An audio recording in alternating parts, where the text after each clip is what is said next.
Kita mengerti bahwa malapetaka tidak semuanya itu Tuhan izinkan. Tapi Tuhan juga bisa bicara lewat musibah kalau kita tidak mempan dengan firman. Makanya itu orang benar selalu akan bergerak kalau Tuhan berfirman kepadanya. Tapi orang bebal tidak mungkin akan bergerak sebelum Tuhan mencambuknya. Makanya itu Bapak Ibu Saudara, mari kita latih diri kita.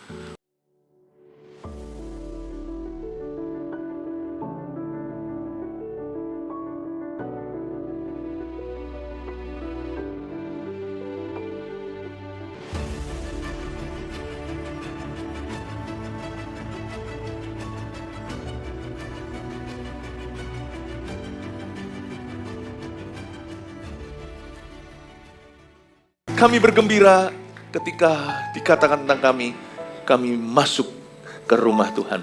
Di sini kami memperoleh janji-Mu, di sini roh kami disegarkan, mental kami disembuhkan, fisik kami pun ya Tuhan disembuhkan Tuhan. Kami percaya di hadirat Tuhan ada semua yang kami butuhkan.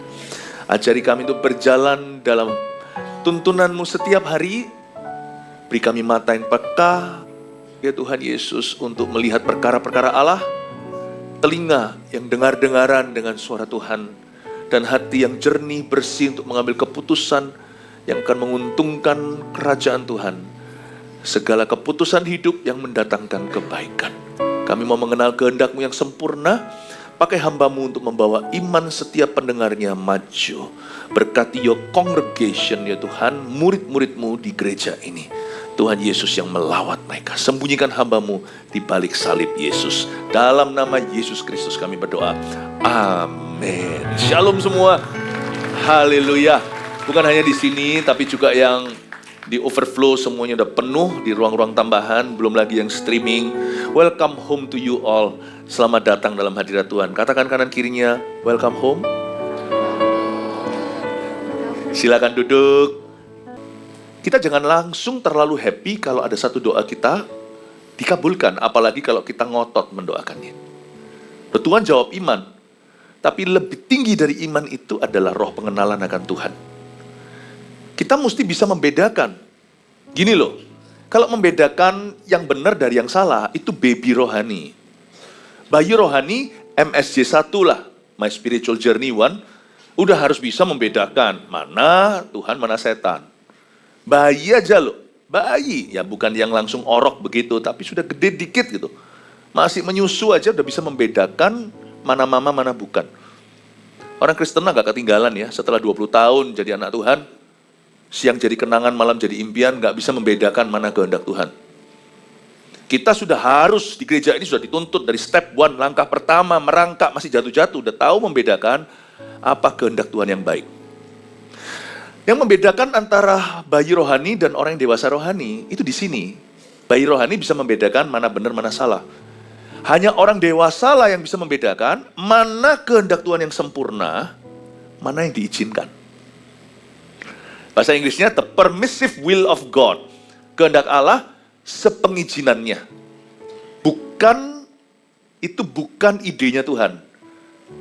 Tetapi karena terus-menerus Tuhan dipaksa, Tuhan berkata, ya sudahlah. Tetap ada berkat Tuhan, tapi minimalis. Berkat Tuhan itu selalu datang dengan seperti orang notaris. Seperti di notaris. Dengan term-term, klosal-klosal. Bukan memberatkan, tapi untuk menjaga dia jangan lebih salah. Tapi kehendak Tuhan yang sempurna itu ide Allah. Itu Tuhan berkepentingan. Di dalamnya ada kemuliaannya. Nah, kita harus memilih yang itu. Bukan kehendakku, tapi kehendak-Mu yang jadi. Memang susah kadang-kadang, tidak selalu ya, susah. Kehendak Tuhan itu banyak yang gak susah. Tapi sebagian memang susah. Susah pun kau tempuh, karena lebih susah kalau kita tidak menempuhnya. Lebih sulit hidup kita. Dan kita bisa menyulitkan orang lain juga. Saya ajak kita untuk melihat suatu cerita tentang bagaimana bangsa Israel memaksa untuk punya raja. Dan Tuhan akhirnya kabulkan, dan Samuel dipakai Tuhan sebagai pemimpin saat itu. Sebelum Samuel dilengserkan, Samuel angkat raja itu, dan waktu mengangkatnya, Samuel memperingatkan. Nah, kita akan baca cerita ini dalam Alkitab, yaitu di 1 Samuel pasal 12, ayat 12 sampai 25. Tuhan izinkan atau Tuhan berkenan, kita akan Bible study hari ini. Kita akan lihat sekarang cerita ini nanti berapa ayat saya baca, lalu saya berhenti, lalu saya jelaskan dulu ya. Ayat 12, tetapi ketika kamu melihat bahwa Nahas Raja Bani Amon mendatangi kamu, ini Samuel lagi ngomong, Nabi Samuel, maka kamu berkata kepadaku, kamu sini bangsa Israel. Tidak, seorang raja harus memerintah kami. Lalu berikutnya, kalimat berikutnya di ayat itu adalah komentarnya Samuel. Padahal lo, gitulah kalau Indonesia tambahin lo. Padahal lo, Tuhan itu harusnya cukup. Padahal Tuhan Allahmu adalah rajamu. Padahal Tuhan Allahmu adalah rajamu. Samuel tidak personal. Padahal dia yang dilengserkan. Karena Tuhan kan sumber, nggak kelihatan. Dia yang kelihatan. Samuel itu wakilnya Tuhan bagi bangsa Israel untuk puluhan tahun. Dan dia memimpin dengan baik dan benar, bangsa Israel prosper atau makmur. Tidak ada jajahan selama Samuel. Samuel itu dahsyat kepemimpinannya, hanya dia tidak pakai mahkota aja. Dia nggak seperti bangsa-bangsa tetangga di Kanaan situ yang punya raja-raja. Samuel itu nabi, Samuel itu imam, Samuel itu pendeta tulen. Betul-betul gembala, sidang gembala hatinya. Tapi punya karunia profetik, karunia mujizat. Mereka nggak happy, kurang fun itu, kurang gimana ya, kurang sensasional itu rasanya. Gereja mesti sensasional itu gimana? Ya kalau bisa itu yang kurang keren, kurang apa bahasa sekarang, gokil. Apa itu gokil? Kurang gimana gitu, kurang. Minta raja, minta. Sekali diberitahu janganlah, minta. Akhirnya iya. Sebenarnya Samuel yang diminggirkan. Tetapi Samuel itu gak keberatan. Dia itu sedih karena Tuhan pada akhirnya yang mereka tolak. You see, kalimat padahal Tuhan Allahmu adalah rajamu, itu bukan kalimat sakit hati. Itu kalimat pedih karena Tuhan tidak cukup bagi mereka. Segala permasalahan hidup orang Kristen sebenarnya tidak diizinkan Tuhan. Ada masalah hidup yang bukan salahmu. Itu adalah salib yang harus kau tanggung. Itu adalah ujian iman. Tetapi ada pula persoalan-persoalan yang kita buat sendiri. Kenapa persoalan itu ada di hidup kita? Oleh karena motivasi kita salah. Suatu hari dalam hidup kita, Yesus tidak cukup. Segala masalah yang tidak perlu dalam kehidupan orang percaya, itu selalu dimulai dengan bunyi ini, Jesus plus plus. Percayalah, kalau ada tulisan plus plus gitu, Anda harus waspada. Jangan masuk ke tempat refleksiologi, artinya pijat kaki, tapi tulisannya pijat plus plus. Anda harus curiga itu, kalau plus plus gitu itu harus curiga. Oh ini biayanya cuma segini aja plus plus. Tanya dulu plusnya apa. Ya, service charge-nya berapa? Apa dihitung benar, bukan jadi orang pelit. Tapi kita kan harus mempertanggungjawabkan setiap sen dari Tuhan. Apa itu plus plus? Masalah kita yang tidak perlu, yang bukan dari Tuhan, selalu dimulai dengan Jesus plus plus. Saya sebut Jesus plus plus is always the beginning of a troubled life. Bahasa Inggrisnya.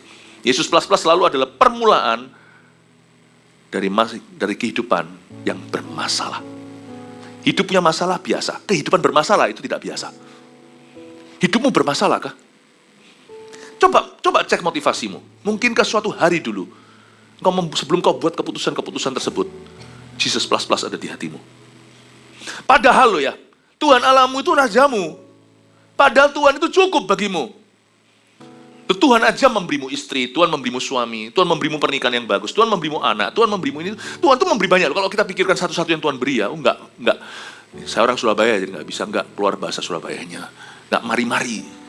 Kalau kita mau hitung satu-satu, count your blessing, name them one by one, you cannot stop counting. Once you start counting, sekali kau hitung, kau tidak akan pernah berhenti berhitung. Coba pikirkan Tuhan tuh beri apa aja dalam hidup kita. Coba mikir. Banyak. Paul pakai double L. Banyak banget yang Tuhan berikan ke kita. Tapi suatu hari kita merasa itu pun gak cukup. Loh, kalau kita bilang Yesus itu cukup bagiku, bukan hanya Yesus loh. Yesus dalam Yesus itu Tuhan kasih ini, Tuhan kasih orang tua, gak sempurna tapi Tuhan tetap memberi kita rumah, Tuhan memberi meskipun kontrakan, Tuhan kasih kita baju, meskipun tidak bermerek, Tuhan kasih kita kendaraan sekalipun bukan milik kita, kendaraan milik negara. Angkutan umum namanya. Ada satu titik hati kita tamak dan berkata, Jesus, yang semua Tuhan berikan, plus. Di situ masalah. Saya ingin bedah ya, sebelum kita masuk ke arena, Tuhan izinkan.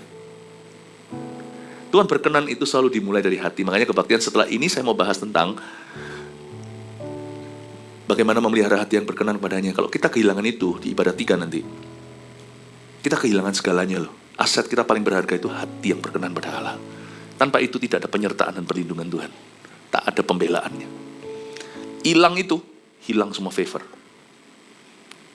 Itu nggak hilang. Kau bisa hilang teman, kembali. Kau bisa hilang semua hartamu, bisa dikembalikan. Kau hilang semua orang-orang di sekelilingmu, Tuhan bisa berimu dunia yang lebih besar dari itu. Kita lihat ayat 14. Lalu sekarang mulai masuk ke term-term notarisnya. Asal saja, kata Samuel, asal saja kamu bangsa Israel takut akan Tuhan, beribadah kepadanya, mendengarkan firman-Nya, tidak menentang titah Tuhan.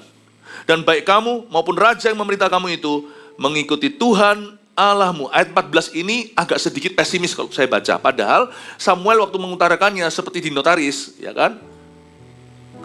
Ini gini ya, kalau sampai begini belum dibayar, gini berhak untuk ini dendanya sekian setiap hari, lalu nanti uang dititipkan di sini dulu, nanti sisanya pencairannya atau pelunasan dan sebagainya. Jadi ada klausal-klausalnya. Ini kayak di meja hukum gitu. Samuel berkata begini, ya sudah, nggak apa-apa, sekarang Tuhan mulai izinkan. Asal saja ya, dia kasih peringatan. Asal saja kamu tetap takut akan Tuhan loh ya. Kamu tetap beribadah kepadanya loh ya. Hidup ibadahmu kamu jangan goyah. Jangan kamu korting, jangan kamu kurangin. Kamu dengar firman-Nya loh ya. Jangan sampai kita tuh tuli. Jangan bebal hati. Dan tidak menentang titah Tuhan. Kamu jangan terus mulai, sekali kamu tentang ya sudah. Tuhan putihkan. Kamu jangan nentang lagi loh ya. Nentang sekali itu kilaf. Nentang 2 kali itu nantang. Jangan kamu menantang. Baik kamu maupun raja itu langsung Samuel jadi outsider atau orang luar. Baik kamu orang bahasa Israel maupun raja yang memerintah kamu itu mengikuti Tuhan Allahmu. Saya nggak bisa ngomong gini dengan gampangan. Tapi kalau saya ada di crowd itu, kalau hati saya benar, saya pasti langsung berlutut dan berkata nggak jadi. Aku tidak mau deal ini. Karena Tuhan tidak di dalamnya, Samuel tidak di dalamnya. Samuel pun orang luar. Nggak mau, nggak jadi, nggak usah. Saya pasti nangis berkata kilaf, bapak kilaf, maaf. Saya akan ngomong ke Saul, gak jadi ya. Sorry PHP kamu ya. Kamu gak jadi raja. Daripada nanti kamu jadi raja, saya akan bernubuat. Kamu nanti tahu akan binasa. Pokoknya sesuatu itu kalau memang sudah gak ada Tuhan dari awal, kau paksakan, bahasa Inggrisnya, it's doomed to fail in the end. Cepat lambat sudah pasti gagal. Kalau kita notarisan, kita tahu akan berbayar, ini bukan penipuan, kita tahu Pak, ujungnya nanti akan ada pelunasan. Tapi kalau sesuatu itu sudah gak ada Tuhan, kita langsung tahu, sekalipun dinotariskan, ujungnya itu nanti, ini bunuh diri. Habis ini.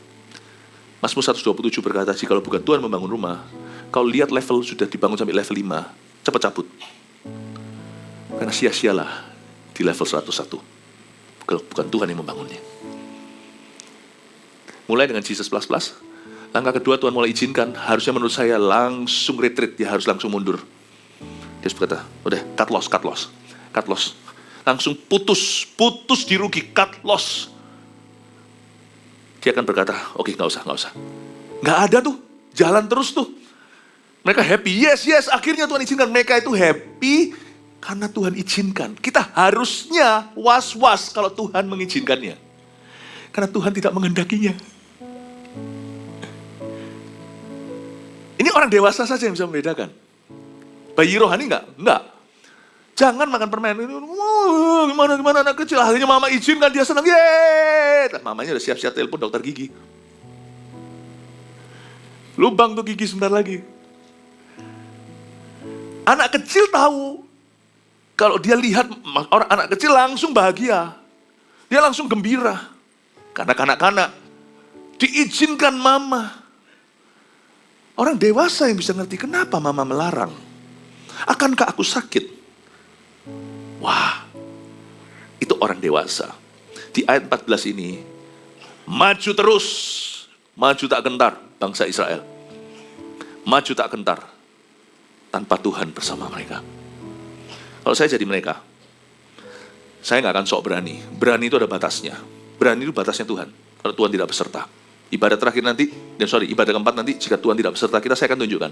Apa aja tanda-tanda kalau orang tidak disertai sama Tuhan. Anda akan mulai lihat beberapa hal mulai low.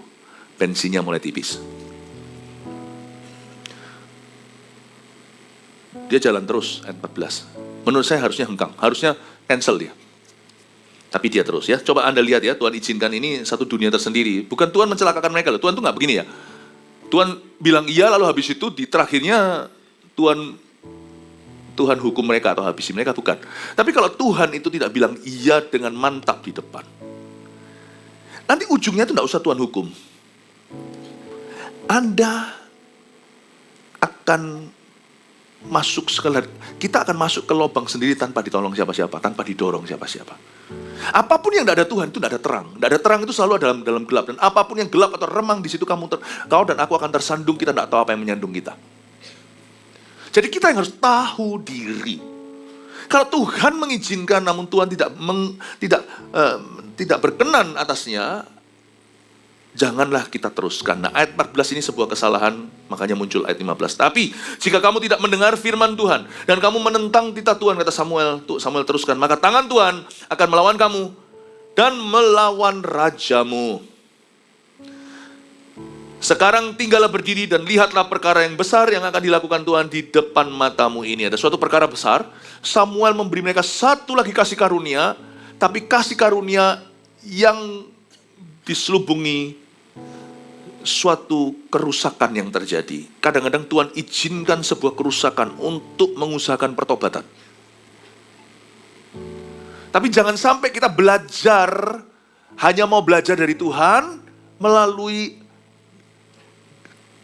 gada dan rotan. Kita harusnya belajar dari Tuhan itu pertama-tama langsung mempan dengan firman. Kalau orang belajar itu baru bisa ngerti kalau dipukul atau dihajar. Nah, orang itu berarti bebal, seperti keledai. Dia tidak akan mendekat kalau tidak ditarik dengan tali les dan kekang. Nanti sebentar lagi akan ada sesuatu terjadi, sifatnya seolah-olah mujizat, tapi mujizat itu kebalik. Dia bukanlah berkat tapi penghakiman. Tidak semua mujizat itu dalam bentuk positif. Ada hal-hal tertentu yang ajaib. Orang jatuh, bangkrut, itu juga keajaiban. Misalnya kalau ada seorang pengusaha yang tidak mungkin bangkrut. Orang kalau sampai akhirnya itu mengalami malapetaka yang nggak mungkin terjadi atas orang-orang seperti dia, itu sendiri sebuah keajaiban. Tidak semua miracle itu sifatnya membangun. Ada miracle yang sifatnya meruntuhkan. Nabi-nabi di zaman perjanjian lama, bahkan di perjanjian baru, kita lihat juga Elia misalnya, api turun itu membakar. Ada collateral damage, ada kerusakan yang harus terjadi demi supaya hati anak kembali kepada Bapa. 450 Nabi Baal itu harus dikorbankan. Kita mengerti bahwa malapetaka tidak semuanya itu Tuhan izinkan. Tapi Tuhan juga bisa bicara lewat musibah kalau kita tidak mempan dengan firman. Makanya itu orang benar selalu akan bergerak kalau Tuhan berfirman kepadanya. Tapi orang bebal tidak mungkin akan bergerak sebelum Tuhan mencambuknya. Makanya itu Bapak Ibu Saudara, mari kita latih diri kita untuk bisa jadi lemah lembut di hadapan Roh Kudus. Sebelumnya saya tunjukkan ayat 15. Di sini Tuhan kasih peringatan lagi ekstra lewat mulut Samuel. Tapi jika kamu tidak mendengarkan firman Tuhan dan kamu menentang titah Allah, maka tangan Tuhan akan melawan kamu dan melawan rajamu. Dengan kata lain, aku izinkan, but do not test my patience. Itulah kira-kira kalimat yang keluar dari mulut Samuel. Tuhan mengizinkan, tapi jangan sekali-kali kau cobai dia. Jangan pernah kau uji kesabarannya. Tuhan kita adalah Allah yang panjang sabar. Tapi jangan coba kau temukan batas kesabarannya. Sebab orang yang menguji dia tidak akan lulus ujian. Orang yang mencobai Tuhan akan justru jatuh dalam pencobaan setan. Do not test your God. Samuel lagi berbicara begitu. Sekarang ayat 16, tinggallah berdiri. Mereka disuruh berdiri. Lihatlah perkara besar yang akan dilakukan Tuhan di depan matamu itu. Ayat 17, bukankah sekarang musim menuai gandum? Coba perhatikan ya, musim menuai gandum. Bagi bangsa Israel, musim menuai itu di bulan-bulan tertentu. Hujan awal biasanya terjadi di bulan Oktober, hujan akhir di bulan Maret. Itulah zaman itu. Tapi sekarang di zaman modern udah berubah semua. Sampai sekarang, misalnya di Surabaya, di Jakarta, masih hujan padahal ini sudah April. Nanti malah justru panas-panasnya. Sekarang ini dunia itu terbolak-balik, global warming segala. Tapi zaman dulu itu lebih tetap. Jadi yang pasti, yang namanya setelah hujan akhir bulan Maret itu Josh, gitu ya. Terjadi curahan hujan yang keras-kerasnya. Nanti di bulan-bulan April seperti ini, Mei apalagi itu mulai menuai. Jadi di bulan-bulan April, Mei, Juni seharusnya tidak ada hujan. Antara Maret dan Oktober itu misalnya. Tapi kering-keringnya itu luar biasa seperti California. Di Los Angeles itu di Amerika. Itu kering banget. Lain dengan tempat dulu saya sekolah. Di Vancouver, Kanada, dekat Seattle. Itu kota hujan. Rintik-rintik terus hujan tuh gak berhenti sepanjang hari. Kalau bisa sepanjang minggu. Di California sampai kekurangan air. Tolong jangan cuci mobil. Atau nggak usah siram itu rumput, mendingan rumputnya yang gersang daripada manusia tenggorokannya yang kering kerontang. Tiba-tiba di tengah-tengah tidak ada hujan, bukan rintik-rintik, itu kebetulan. Samuel berkata, aku akan tunjukkan kamu. Aku akan minta Tuhan hujani panenmu. Ini kabar baik kan, panen dihujani? Jangan. Hujan itu sebelum panen. Kalau panen dihujani, rusak tuh panennya. Jadi Samuel mengorbankan panen tahunan itu sebagai langkah terakhir menyadarkan bangsa Israel, berkat yang segera kau terima, itu hanya sepengizinannya. Itu bukan kehendaknya. Dirusak tuh panen. Supaya hatinya bertobat. Samuel berdoa, turunlah hujan. Coba lihat ayat 17. Bukankah sekarang musim menuai gandum? Aku akan berseru pada Tuhan supaya ia memberikan guru dan hujan. Bukan hanya hujan, guru. Itu hujannya yang seperti air bah gitu yang tiba-tiba banjir dari langit. Jos, deras sekali, luar biasa. Gak pernah terjadi kayak gitu di California. Lihatlah dan sadarlah bahwa besar kejahatan yang telah kamu lakukan itu di mata Tuhan dengan meminta raja bagimu. Bulan itu, saya tidak tahu itu bulan apa. April, Mei, Juni kah? Juli kah? Agustus kah? Pokoknya belum ke Oktober. Hujan awal lagi ketika mereka menabur benih. Hujan akhir bulan Maret sebelum mereka panen bulan depan. Di tengah-tengah diantaranya paling kering-keringnya guruh terjadi. Mau tahu enggak, kejadian di Nuh itu sebenarnya adalah perkara supranatural. Karena sebelum itu bumi belum hujan. Perairan itu dari bawah. Di atas itu ada tingkap yang belum dibuka. Mungkin zaman itu manusia hidup lebih lama kali ya, saya bukan ilmuwan, tapi saya hanya seorang awam aja yang bisa berimajinasi merenungkan. Kira-kira apakah mungkin orang dulu juga hidupnya lebih lama karena di atas langit itu ada satu bendungan yang belum Tuhan buka. Mungkinkah ada layer, ada yang namanya lapisan yang di atas bumi di cakrawala itu melindungi kita langsung dari direct exposure atau terekspos langsung oleh sang surya? Gak tahu. Keajaiban hari itu semua orang Israel bakal tahu. Ini gak mungkin hujan hari ini, tapi yang datang adalah guru. Guru itu bukan hujan biasa. Itu kayak air bah, bro, dan panen gak ada satu pun yang survive. Semua tanaman mereka, gandum, jelai, semuanya mati di tempat. Samuel berseru. Harusnya kalau di sini gimana? Bangsa Israel harus katakan puasa massal. Ampuni kami Tuhan. Kagak, tidak. Terus, luar biasa. Bangsa Israel, kalau sudah salah hatinya itu ya, nggak akan mempan. Makanya itu lebih baik kalau mau mempan, itu sebelum salah. Jiwaku terbuka untukmu Tuhan. Selidiki, nyatakan segala perkara. Singkapkan semua yang terselubung, supaya ku layak di hadapanmu Tuhan. Jiwaku terbuka untukmu Yesus. Selidiki, nyatakan segala perkara. Singkapkan semua, bukan sebagian, yang terselubung, supaya ku layak di hadapanmu Tuhan. Sebelum kita salah, karena hati sekali bengkok udah susah untuk diluruskan lagi. Karena itu saya jaga hati itu dengan segala waspada. Arti kata dengan segala waspada adalah sebelum salah. Sebab sekali salah, kau dan aku sudah tidak bisa jaga hati lagi. Hati sudah di luar kendali. Hati yang akan setir kita autopilot. Dan setan yang biasanya akan menungganginya. Itulah sebabnya banyak hamba Tuhan jatuh, banyak pekerja, banyak pelayan-pelayan. Sekali salah, orangnya jadi beda. Sama sekali seperti kita tidak kenal. Sama sekali seperti tidak pernah kenal kita. Atau sama sekali bahkan tidak pernah kenal Tuhan. Hati itu ya bahaya. Segala waspada itu lebih baik kita mencegah daripada mengobati hati. Karena hati sekali sakit, Tuhan pun kita nggak mau. Firman yang saya sampaikan begini-begini dalam gereja adalah firman untuk pengembalaan. Jadi firman seperti ini kadang-kadang tongkat, kadang-kadang gada. Saya mau menjaga jemaat ini. Justru makanan-makanan seperti brokoli atau makanan-makanan sayur yang gak enak itu justru yang menyehatkan, membuat orang umur panjang. Firman-firman seperti ini juga perlu untuk bisa selalu selang-seling. Seperti kemarin Jumat Agung saya sampaikan dari Perjanjian Baru. Tentang Yesus menyembuhkan, mujizat Tuhan, berkat Tuhan. Tapi hari ini saya mau memberikan peringatan supaya kita jalan tetap di jalur yang tepat. Jangan sampai kita keluar menyimpang ke kiri kanan. Karena di depan kita ada tanah Kanaan. Tuhan itu bukan tukang kasih musibah. Tapi saya mau tunjukkan kepada Anda, Tuhan itu juga bicara lewat tanda-tanda kehidupan. Kalau suaranya sudah tidak lagi mempan di hati kita, makanya kalau kita mau mendengar suara Tuhan itu terbaik adalah lewat firman.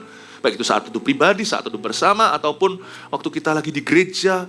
Beda fungsinya firman yang kau dapatkan di kamar tidurmu atau ruang doamu pribadi, dan juga yang didapatkan di gereja waktu kita berkumpul sama-sama seperti ini, kita di-charge barengan. Lewat firman, tapi Tuhan juga bisa bicara lewat pengalaman hidup kita. Dan Tuhan juga bisa bicara lewat orang-orang di sekeliling kita. Makanya kelilingi dirimu dengan orang-orang yang sama-sama bertumbuh. Besi menajamkan besi, jangan manusia saling menyesatkan. Tuhan bisa berfirman kepada orang-orang di tempat dugem dunia gemerlap. Tapi kalau sampai Tuhan sudah berfirmannya sampai sana, berarti sudah keterlaluan. Tapi firman Tuhan itu kaya diperdengarkan, didengungkan, dan direnungkan di antara umat Tuhan. Makanya itu, duduklah jangan dengan pencemooh. Jangan berdiri di jalan orang berdosa. Tapi jadilah orang yang merenungkan firman itu siang dan malam, dan duduklah bersama dengan orang-orang yang merenungkan firman seperti di gereja ini. Saya mau anak-anak saya bertumbuh di kalangan orang-orang, di kalangan umat yang merenungkan firman. Karena firman Tuhan bukan sekali-kali, atau hanyalah last minute, atau sudah sifatnya darurat, emergency, kalau di dugem tadi. Ada sih cerita, ada seorang jemaat yang dulunya di tempat gemerlap, dia dapat penglihatan waktu lagi narkoba. Dia lihat saya, lalu habis itu dia ke gereja. Saya nggak ada di situ ya, saya nggak pernah ke sana. Itu penglihatan, saya nggak ke situ. Saya di gereja, dia lihat saya di gereja, dia lagi dugem. Karena itu lagi malam ibadahnya, dia di sana, ngobat. Dapat lihat, kalau Tuhan bisa pakai Petrus kepada Cornelius, Tuhan juga bisa pakai orang biasa seperti kami. Akhirnya dia datang ke gereja, waktu saya kasih altar call, orang itu maju pertama. Bukan hari itu, minggu depannya. Tapi yang kayak gitu itu berarti gawat darurat. Sedangkan di sini, tiap hari, tiap saat, orang-orang saling sharing firman.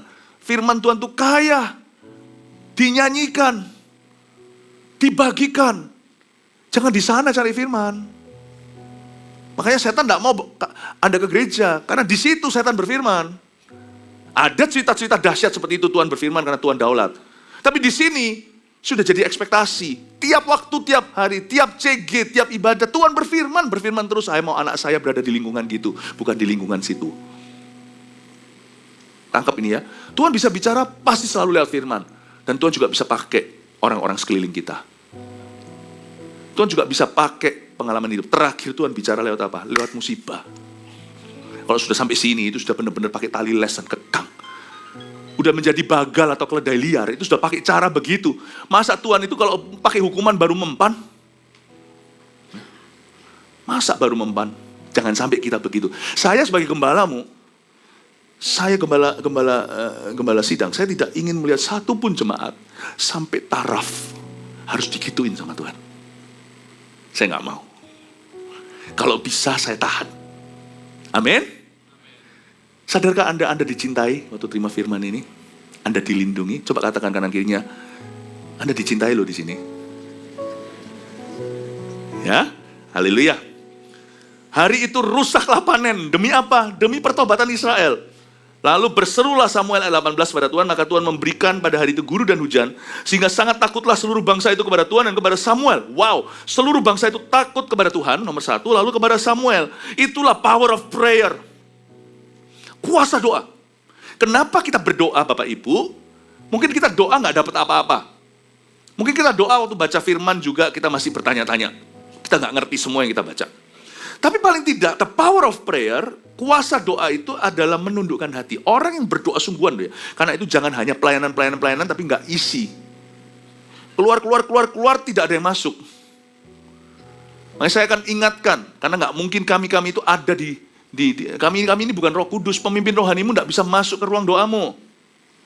Saya dorong, saya himbau kepada seluruh volunteer kita, full timer bahkan, kan gereja kita nggak mungkin bisa kontrol semua orang, dan nggak bisa pakai hukum Taurat.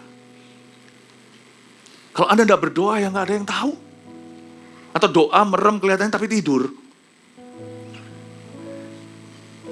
Kalau hati kita itu, kalau kita itu pelayanan terus, tapi kita sudah tidak bangun hidup doa kita dengan benar,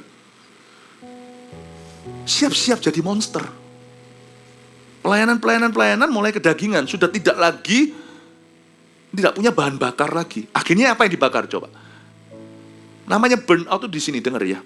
Burnout itu tidak mungkin bagi orang yang spiritual. Kalau orang itu spirit filled, tidak bisa burnout. Logikanya begini. Saya tidak sarankan rekomen diet apa-apa, saya bukan dokter soalnya. Saya dengar nih, ada tipe-tipe diet tertentu lewat puasa. Ya, nggak makan, katanya, satu titik, kalau badan itu lapar, dia dan nggak dapat makanan, dia makan sel-sel tubuhmu yang rusak. Oke, sounds good. Satu titik, kita pelayanan, nggak usah pelayanan, jangan salahkan pelayanan dalam gereja, jangan. Kerja terus, nggak pernah doa. Keluarga, rasa tanggung jawab sama keluarganya, nggak pernah doa. Main terus, baik itu main game atau sama teman-teman, nggak pernah doa. Lihat ya, lama-lama dia akan makan rohmu. Kalau rohmu tidak penuh, kalau tidak spirit filled, dia mulai makan rohmu. Di situ akhirnya orang halusinasi atau ilusi. Aku burn out karena ministry. Bukan, kau burn out karena kau kurang doa. Anda burn out karena Anda tidak punya hubungan yang erat dengan Tuhan lagi. Makanya akhirnya satu titik, dia punya roda berputar, menggiling, bukan lagi dengan oli yang holy, tapi sudah mulai dengan kedagingan. Makanya dalam pelayanan tiba-tiba orang bisa jadi jahat. Dalam ministry bahkan dalam gereja, jangankan dalam dunia kerja. Orang bisa tiba-tiba jadi salah. Itu satu titik Anda lihat. Coba diselidiki antara dia nggak doa atau dia doa tapi doanya untuk perkara yang salah. Kau berdoa tapi kau tidak dapat yang kau doakan. Karena yang kau doakan adalah untuk memuaskan hawa nafsu. Doamu itu sudah tidak lagi di level Tuhan berkenan. Tapi semua yang Tuhan izinkan. Semua doamu itu seputar dirimu. Mi, aku rasa gini, aku mau begitu. Sudah bukan lagi Lord, I want to know your will. Aku ingin mengenal kehendakmu. Atau bahkan doa yang lebih superior, not my will but your will be done. Kehendakku, bukan kehendakku tapi kehendakmu yang jadi. Saya sendiri, gak ada orang aman. Namanya orang itu dalam hidup ini harus tiap hari memikul salib, menyangkal diri dan ikut Yesus. Kalau saya gak berdoa sekarang mungkin karena kerohanian tebal, saya masih bisa tahan 1 minggu. Mungkin saya bisa tahan 1 bulan. Saya kalau udah doa mungkin bisa tahan 1 tahun, bukan berarti saya sakti, bukan. Tapi Anda akan mulai lihat tanda-tanda, mulai ada kedagingan-kedagingan. Karena itu, kalau suamimu berdoa, jangan kau ganggu. Kecuali kalau dia doa aja tidak mau kerja. Nah, ganggulah dia, kasih Tesalonika, lu gak kerja, gak usah makan. Berdoa dan berusaha, itu firman di Tesalonika. Usia kerja, masih gagah perkasa, suruh istri yang cari uang, cari nafkah. Tobat laki-laki yang seperti itu, kalau mau jadi stay home dad. Dad not supposed to stay home. Titik. Saya kasih bahasa Chinese. Laki itu nan. Bahasa Chinese saja ada hikmat Tuhan. Tulisan itu, padahal bukan firman. Tapi bisa diinspirasi entah siapa dulu yang membuat bahasa itu. Dari karakter gambar sawah, Tian, atasnya, bawahnya itu Li. Laki sinonim, sama dengan mencangkul sawah. Mengerjakan ladangnya. Jangan sebut dirimu laki kalau tidak bekerja. Jangan kau kira kita bisa burn out karena apa? Karena satu titik, aktivitasmu mulai menggerogoti rohmu. Kalau rohmu ompong, tidak berisi. Itulah sebabnya, kalau istri Anda berdoa, biarkan dia. Kecuali kalau Anda mau melihat istrimu jadi monster. Saya kalau nggak doa, dalam hitungan saya akan jadi monster. Dan orang-orang seperti kami, sekali kami mundur, seperti Saul, tidak bisa lagi kembali. Paling bahaya, itu hamba Tuhan kalau jatuh. Karena dia tidak mungkin bisa kembali. Bisa pulih, dipulihkan, ya ada beberapa. Saul sekali jatuh, kesurupan dia. Yudas sekali jatuh, kesurupan dia.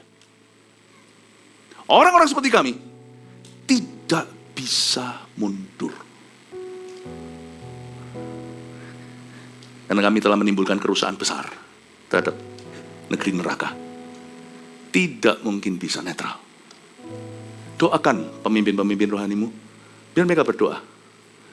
Izinkan mereka punya waktu untuk mencari wajah Kristus. Untuk merenungkan firman, untuk makan. Supaya jangan sampai rohnya akhirnya kanibal. Saya harap Anda mengerti poin-poin ini. Ini poin-poin yang sangat nyata. Karena hari ini saya rasa saya harus membangun kehidupan kepemimpinan jemaat ini. Saya rasa ya, Pastor Yudi, jemaat yang Tuhan percayakan di Kalimantan dan khususnya di Balikpapan ini, banyak akan jadi leader semua. Cara menilai Tuhan itu mau apa sama satu gereja adalah, kalau seorang pengkhotbah itu berdoa sebelum dia sampaikan firman, dia berlutut sebelum dia naik. Berlutut-lututkan hatinya, sujud hatinya sebelum dia naik mimbar. Kami ini bisa merasakan Tuhan itu setir kemana. Mau tahu Tuhan mau apa dengan gereja itu, firman yang keluar itu sudah di luar kendali kami. Saya nggak tahu ini mau diarahkan kemana, tetap di area berkenan atau izinkan.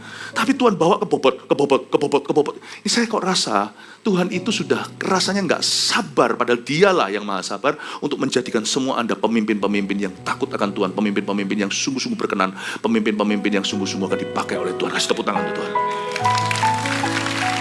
Power of prayer di sini. Kalau kita doa, hati kita itu dikondisikan untuk takut akan Allah. Saya ulang. Alkitab berkata waktu dia berseru, Samuel itu berseru, bukan guru hujannya, sehingga takutlah seluruh bangsa itu kepada Tuhan. Itulah hasil doanya. Guru semua itu bonusnya. Sehingga, kata sehingga itu makanya, maka itu, sehingga sangat takutlah seluruh bangsa itu kepada Tuhan. Orang yang berdoa mengkondisikan hatinya untuk takut akan Allah. Orang yang tidak berdoa, kurang berdoa, lama-lama dia kurang takut sama Tuhan. Atau orang kalau kelihatannya berdoa, tapi doanya egois, sama saja tidak berdoa pada akhirnya. Dan akhirnya dia juga tidak akan takut akan Allah. Doa mengkondisikan hatimu untuk takut akan Tuhan. Mengkondisikan, meskipun kita belum terima apa-apa waktu kita doa. Gak tentu doa langsung disambut mujizat, langsung disamber dengan miracle. Makanya saya senang ketika anak saya masih kecil, sekarang sudah sedang kuliah, yang lainnya kan sudah lulus semua. Waktu saya lihat dia pelayanan gereja, dia punya kehidupan doa, saya tenang. Karena saya tahu hatinya terkondisi dengan sendirinya untuk takut akan Allah. Mau tahu kita mulai takut gimana? Kalau Anda mulai lihat suamimu tidak berdoa, be afraid, lady. Because Christ no longer at the center. There's gonna be a woman after this. Kalau istrimu mulai kurang berdoa, hati-hati. Jangan kau happy. Sebentar lagi terjadi perpecahan rumah tangga entah gimana. Kalau anakmu tidak berdoa, takutlah. Papa mamamu tidak berdoa, good luck. Good luck. Anak nanti harus menjadi penopang rohaninya. Itu sulit bagi anak itu, kasihan anak itu. Semoga besar upahnya di sorga. Tapi dia akan bayar harga. Mau tahu sesuatu itu mulai salah? Lihat dulu kehidupan doa. Something is about to be wrong. Makanya itu, jangan marah kalau semuanya sebelum kita pelayanan itu kita diajak doa dulu. Jangan bolos itu. Ayo doa dulu, kenceng doa sebelum PAW. Karena itu mengkondisikan hati kita untuk takut sama Tuhannya. Kita mau apa pelayanan, apa asyir, doa dulu, itu luar biasa. Nanti kalau tiba-tiba ada jemaat, ternyata bukan jemaat kita sih nggak gitu kelakuannya. Masuk, aku pokoknya mau duduk sebelahnya Pastor Yudi. Pastor Yudi nggak cukup untuk di sebelahnya, meskipun enggak. Pastor Yudi sekarang kurus loh. Tapi tetap bundar. Puji Tuhan ya. Wah, nanti kalau kita ketemu orang-orang sulit, kita penuh Roh Kudus untuk menghadapinya. Jemaat juga perlakukan asyir dengan baik ya, karena mereka juga anak Tuhan. Mereka berkorban loh. Mereka lebih layak loh duduk di tempatmu, tapi mereka berdiri. Waktu kita ketemu sama orang sulit, kita penuh Roh Kudus. Kalau kita diajak doa sebelum pelayanan, jangan keberatan. Itu yang benar. Sebelum kita ngambil keputusan, doa dulu. Mesbah keluarga, atau setiap tahun sebelum mulai kerja, kita doa dulu. Saya punya kebiasaan, saya dan keluarga saya, untuk kita mengasingkan diri, berdoa sebelum memasuki tahun yang baru. Setahun sekali kita ada doa sama-sama, berdoa. Kalau kita doa dulu sebelum, itu betul, itu mengkondisikan. Lalu selain itu, lihat ya, bukan hanya mereka takut kepada Tuhan, tapi mereka takut kepada Samuel. Mereka takut kepada Samuel. Coba katakan takut sama Samuel. Sama Pak Samuel, kita harus semuanya takut. Kepada Samuel, kita takut. Kenapa? Orang yang penuh dengan roh doa adalah orang yang penuh dengan urapan. Kalau dia doanya benar, a man of prayer is to be feared. Is to be revered. A man of prayer is to be revered. Orang yang hidup doanya itu mantap dengan Tuhan, orang itu patut ditakuti. Saya sebenarnya punya satu cerita konyol. Saya ada ketemuan dengan seseorang, urusannya lain. Itu urusan apa? Itu long time ago, waktu yang lalu. Waktu saya masih di office lama. Lalu habis itu orang yang duduk di depan saya itu lalu gemeter dia. Itu dia punya tuh meja itu sampai saya bilang, ada apa? Saya padahal ngomong sesuatu yang lain, itu urusan apa gitu loh. Bukan urusan rohani, bukan konseling dia, bukan. Saya mau ngomong sesuatu, ini gini. Minta tolong sama dia. Lalu habis itu saya tanya, kenapa kamu gemeter? Kamu oke, nggak apa-apa? Dalam hati Parkinson atau apa? Masih muda kok? Enggak. Ko Philip, saya takut kalau ketemu Koko nanti saya akan ketahuan semua dosanya. Nah, malah ketahuan. Jadi saya juga bingung apakah saya diurapi atau karena asumsi dia. Saya nggak tahu. Pokoknya puji Tuhan. Wah, saya bilang, kamu memang ada dosa apa? Lalu dia cerita semuanya. Oke, akhirnya nggak jadi urusan itu. Saya doain dan layani dia dulu. Sampai gemeter. Itu meja sampai dipegang meja. Dalam hati saya bilang, kalau kamu nggak gitu juga nggak tentu, saya tahu. Saya pelajari sesuatu ya. When I'm full of prayer, power. Saya nggak bisa jelaskan. Power. Nggak tentu performa gimana, Pak. Power. Nggak perlu khotbah teriak-teriak. Nggak perlu Anda suruh-suruh, nggak main perintah-perintah. Nggak perlu pakai politik semuanya. Power will be on your side. Power. God's power. Kuasa Tuhan. Amin Bapak Ibu Saudara. Itu dia. Karena orang yang dikenan Tuhan itulah yang paling bahaya. Bukan bahaya terhadap Tuhan, bahaya membahayakan dirimu. Bahaya terhadap setan. Kita lihat ayat 19. Berkatalah seluruh bangsa itu pada Samuel, berdoalah untuk hamba-hambamu ini kepada Tuhan Allahmu, supaya jangan kami mati. Sebab dengan meminta raja bagi kami menambah dosa kami dengan kejahatan ini. Mereka gemeter di depan Samuel. Gemeter. Dan berkatalah Samuel kepada bangsa itu. Samuel itu loh, lihat. Orang yang penuh dengan roh doa tidak akan mengintimidasi, tapi dia selalu menenangkan, jangan takut. Urapannya dahsyat, tapi kasih adalah sifat. Jangan takut. Memang kamu telah melakukan segala kejahatan ini, tapi janganlah berhenti mengikuti Tuhan. Memang kamu sempat salah, kamu sudah salah. Tapi please jangan berhenti mengikuti Tuhan sekalipun kamu pernah salah. Sekalipun kamu sudah salah, sekarang kamu tidak perlu salah lagi. Meskipun dalam kesalahanmu, bingung nggak? Di luar nikah hubungan, lalu habis itu ada baby di kandungan, hamil di luar nikah. Ya kamu salah, tapi sekarang dengan menggugurkan bayi itu lebih salah, membunuh. Ya sudah, sekarang jadilah orang benar dalam kesalahanmu. Oke, pertanyaannya, apa yang harus kau lakukan? Nasi udah jadi bubur, ini udah hamil di luar nikah. Let's sit down and talk. Mari kita duduk dan bicara, apa solusi terbaik dalam skenario terburuk ini. Itu maksudnya, jangan takut memang kamu telah melakukan segala kejahatan ini. Jangan sungkan jadi hamba Tuhan kalau kita beritahu anak sendiri. Salah ya salah, jangan dibungkus. Ya tapi papa ngerti kamu gini, enggak usah pakai papa ngerti. Salah adalah salah. Sebab Tuhan suruh kita hidup dalam kebenaran, artinya kita harus jujur. Bilang hitam, putih, merah. Jangan merah muda, abu-abu, apa adanya. Samuel tidak kasih bumbu, dia bilang salah, dia bilang salah. Tapi ada tapinya. Di sini seorang yang takut akan Tuhan, seorang yang dikenan Tuhan, kehendak Tuhan itu selalu ajari kita cari solusi berikutnya. Tapi janganlah berhenti ngikuti Tuhan ya. Ini bukan alasan kamu quit, melainkan beribadalah kepada Tuhan dengan segenap hatimu. Ayat 20 ini powerful untuk kita yang pernah salah, bahkan untuk kita yang akan salah. Jangan salah kalau bisa. Tapi kalau kita sempat salah, ini firman Allah untuk kita, untuk menghibur kita. Ayat 20 itu bunyinya kurang lebih gini. Hei, kata Samuel, Tuhan sebenarnya bicara sama Israel. Kamu salah kan? Ya sudah, kalau hatimu sekarang benar, aku masih bisa menjadikan bejana ini, bejana yang pecah ini, menjadi sesuatu bejana baru. Kamu salah memang, tapi kalau hatimu sekarang mau benar, aku masih bisa memakai kesalahan ini, bahkan dosamu. Hati-hati kalau saya ngomong gini, bukan berarti surat izin berdosa ya, ayo kita berdosa, toh Tuhan bisa pulihkan kita. Salah. Tapi ini bagi orang yang udah terlanjur dan mau give up, mau menyerah, dengarkan firman Tuhan. Tuhan ngomong gini lewat mulut Samuel di ayat 20. Kalau hatimu benar hari ini, aku masih bisa memakai kesalahanmu, bahkan dosamu, dan membuatnya menjadi sesuatu. Aku masih bisa memakai kesalahan, bahkan dosamu, dan menjadikannya sesuatu yang indah. Saya dengar ini, saya terharu. Satu, Tuhan kita. Dua, saya lihat Samuel itu teladan. Lihat, orang kalau bicara sama Samuel selalu ada jalan keluar. Bulu patah terkulai tidak akan dipatahkan. Sumbu pudar nyalanya tidak akan dipadamkan. Orang itu kalau penuh dengan Tuhan, kita datangi ya. Lain kalau kita datang dengan orang fasik. Kalau kita datang dengan orang benar yang takut akan Tuhan, orang yang penuh dengan Tuhan, kita datang itu pasti akan diarahkan ke suatu masa depan, masih ada harapan, jikalau belum penuh pengharapan.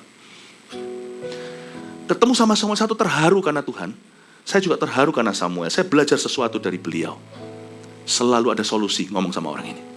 Selalu ada solusi. Dan dia tidak pernah basa-basi. Buktinya dia bilang salah ya salah. Ya memang kamu salah, tapi di situ solusi. Ketemu sama orang gini, selalu ketemu jalan Tuhan.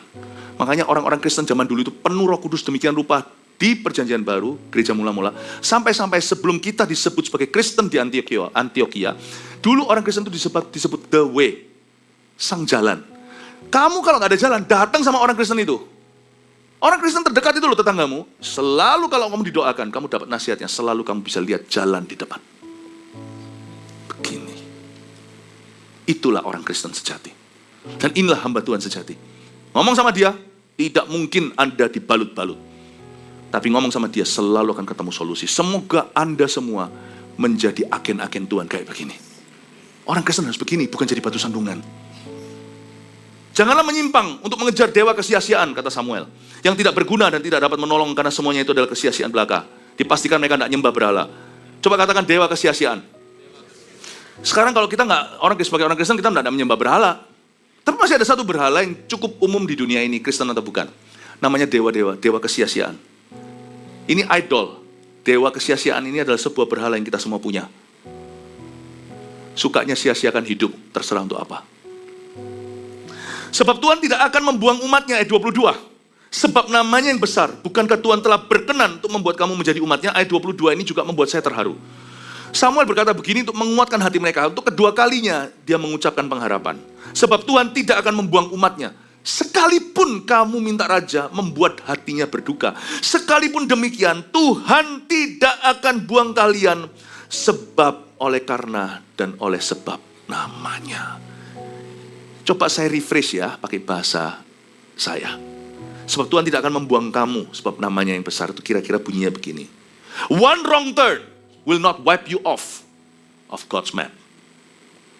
Satu belokan yang salah, sekalipun kau sengaja, tidak akan menghapuskanmu dari petanya Tuhan. Peta rencana Allah.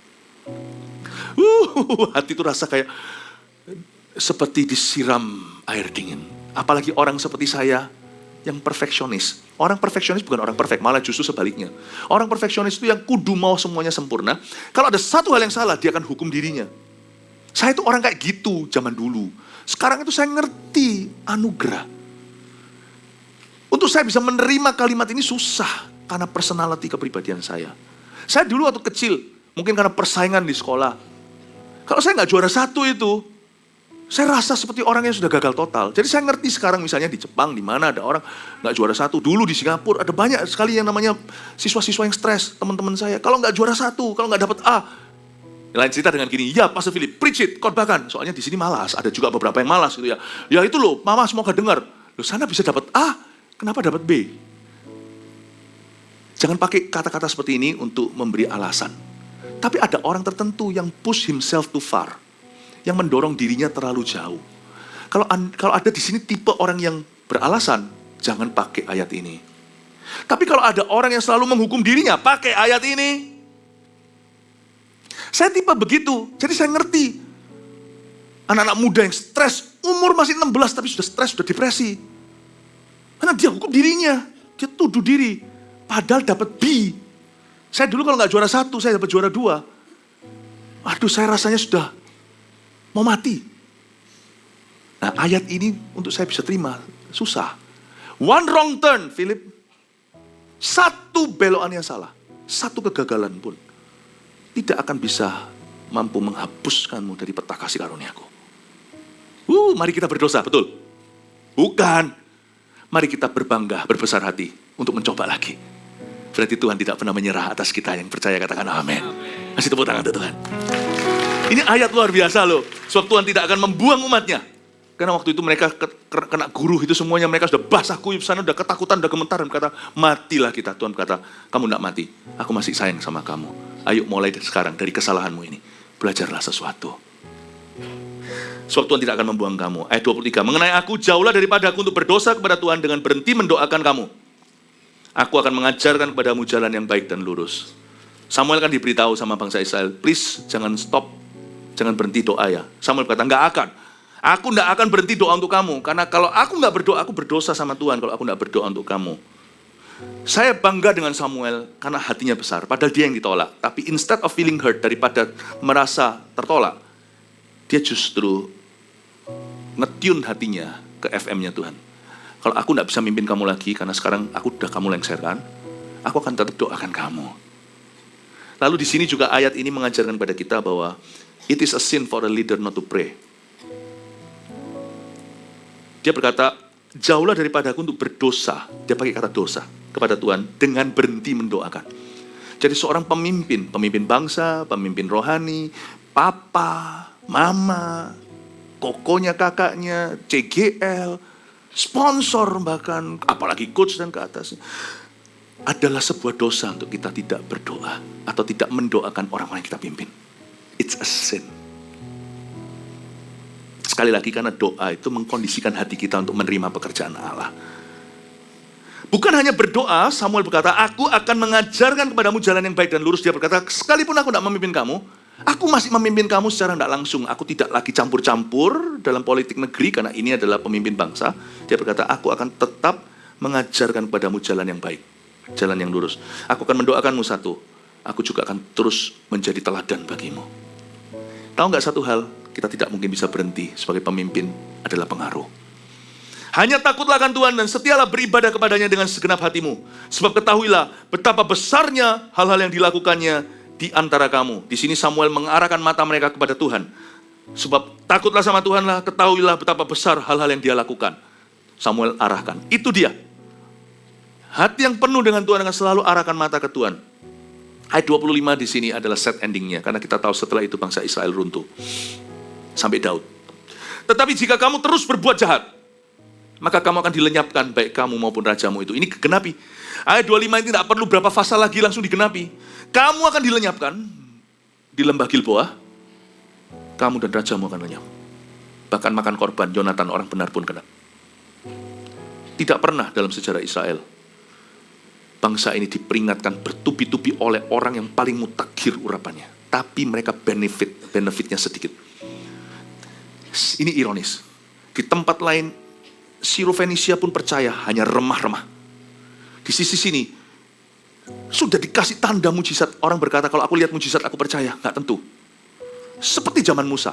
Tidak pernah sebuah bangsa diperingatkan dengan begitu dekat, begitu dahsyat, begitu nyata, begitu mutakhir urapannya, dan bertubi-tubi lagi dan dijelaskan klausal termnya itu dikupas satu-satu. Demikian rupa besar sekali impact-nya, tapi benefit-nya sedikit. Sampai ke mereka, ya gitu aja. Anda jangan heran, orang yang makan terus sama Yesus, dengar semua pengajarannya. Andai kita ada di sana, kita sudah bertumbuh dahsyat. Dengar langsung, padahal yang dirangkumkan di Matius, Markus, Lukas, Yohanes itu kan cuma sebagian. Pengajaran Yesus tidak semua bisa ditampung, apalagi mujizatnya. Sabda bahagia, berbahagialah orang begini begitu. Di situ ketika mengutuk pohon ara, kita hanya tahu ceritanya, cuma tahu notulennya. Mereka ada di situ melihat siang malam pagi petang setiap mujizat. Kusta disembuhkan, Lazarus. Kita hanya baca tulisan, mereka bisa lihat emosi Tuhan. Mereka jamat Tuhan, apa-apa bisa langsung tanya, guru-guru bagaimana dengan ini, bagaimana dengan itu. And yet, Yudas mati. Yudas tidak percaya. Yudas binasa. Tidak garansi Anda berada di gereja paling hidup, Anda akan hidup. Tidak garansi Anda diajari terus, Anda akan mengerti. Tidak garansi firman ada di samping Anda selalu dengarkan dan itu akan mempan. Karena ketika hati kita tidak ada selera untuk mengejar perkenanan Allah, kita hanya terus berkecimpung dan terus berkubang pada sesuatu yang boleh Tuhan izinkan hari ini untuk aku. Orang itu tidak akan pernah bertumbuh. Sekalipun Yesus sendiri adalah gurunya. Nggak usah melalui kami-kami. Yesus sendiri jadi gurunya pun, sufunya pun, dia akan tetap binasa dan gantung dirinya. Buat keputusan hari ini di gereja, kau mau bertumbuh atau tidak? Mau jadi jemaat biasa atau mau jadi pemimpin suatu hari? Make a decision. Jangan jadi follower atau pengikut Yesus. Jadilah murid Yesus. I love you. Bertumbuh di sini. God bless you. Mari kita semua bangkit berdiri.